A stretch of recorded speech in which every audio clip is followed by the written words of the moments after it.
discussion. Tout de suite, on fait le récap de ce qui a été débattu ici, hein, bien sûr, tout le long de cette semaine. Hein. C'est parti, le récap de la semaine. Patricia.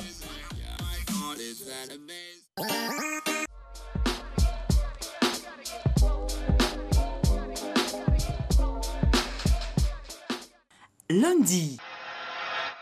Frayeur, voici l'homme loup-garou. Cet adolescent indien de 13 ans s'appelle Lalit Patidar. Il souffre d'un dérèglement hormonal qui fait pousser les poils, n'importe comment sur le corps. Cette maladie est plus connue sous le nom de syndrome du loup-garou. À cause d'elle, Lalit a un visage de loup-garou. Les poils entrent dans mes yeux. Quand je mange, ils entrent dans ma bouche. Parfois, j'ai même du mal à respirer normalement. Déplore-t-il?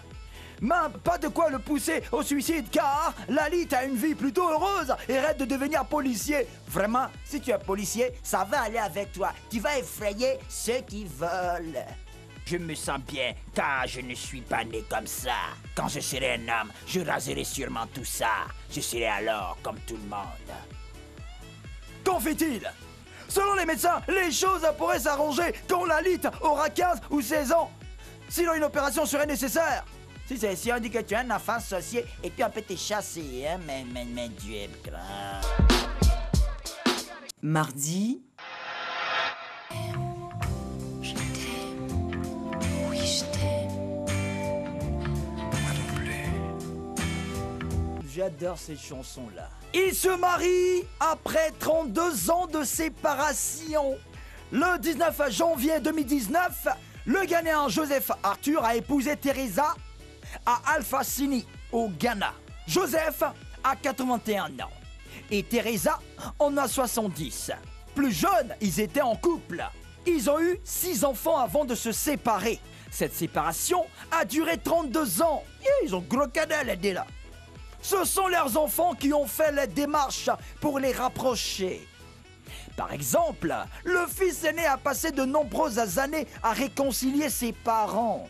Finalement, en vieillissant, Joseph et Teresa ont vu que leur séparation avait des conséquences négatives sur les enfants. Alors, ils se sont pardonnés et ils se sont remis ensemble. Quelle que soit la durée, quand c'est là, c'est là. Cerise sur le gâteau du bonheur de Joseph et Teresa. C'est un de leurs fils devenu prêtre catholique qui a célébré leur mariage. Oh, quelle histoire. C'est notre histoire d'amour, d'amour. Mercredi. Saint-Valentin, qui doit payer la soirée? Ha! Par là où par là va commencer là. Un chef anglais qui a l'habitude de concocter le repas le plus cher de la Saint-Valentin. Ce festin romantique coûte 61 000 livres, environ 45 millions de francs CFA. Il est composé de 8 plats, choisis pour leur effet romantique. Si le cas, bien sûr. Le caviar, parce qu'il est symbole de fertilité. Nous, on n'a pas besoin de ça. Le café est servi en fin de repas pour augmenter la sensibilité des capteurs de plaisir dans le cerveau des amoureux. Mais Placali là, foutu là, ça fait quoi sinon?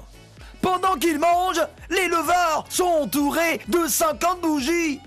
Leur table est recouverte de pétales de rose. Ouais, on se retrouve un peu, oui. Il y a même un musicien et un poète romantique pour les bercer. Quand cette offre a été publiée sur Internet, il y a des gens qui sont allés demander qui de l'homme ou de la femme doit payer la facture de Saint-Valentin.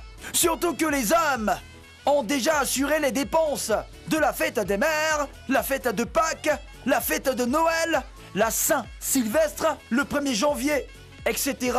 Et aussi l'anniversaire de madame. Voilà, il faut ajouter ça parce que vraiment... Enfin, la question est posée, hein, voilà. Jeudi.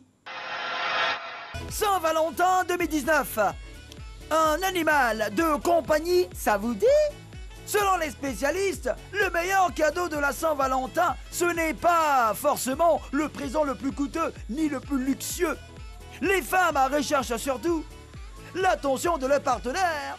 Elles veulent de l'insolite. Elles veulent que leur Valentin les surprenne. Et en termes d'insolite et de surprise, l'actrice Hilary Duff a été servie cette année. Son petit ami vient de lui offrir un alpaga comme cadeau de Saint-Valentin. Un cadeau qui a énormément plu à l'actrice. Voilà qui change des traditionnels bouquets de fleurs, des débardeurs et autres boîtes de chocolat